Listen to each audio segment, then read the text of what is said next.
Today we're designing a modern double shadow effect, a fresh styling technique common in branding, social media graphics, and minimal poster designs.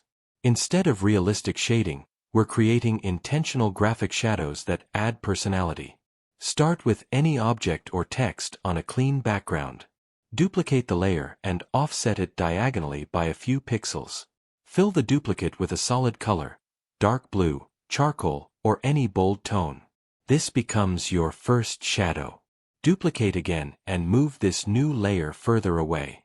Change its color to something playful like pastel purple, electric green, or muted orange. Try lowering opacity slightly to blend better. Now adjust the blending mode.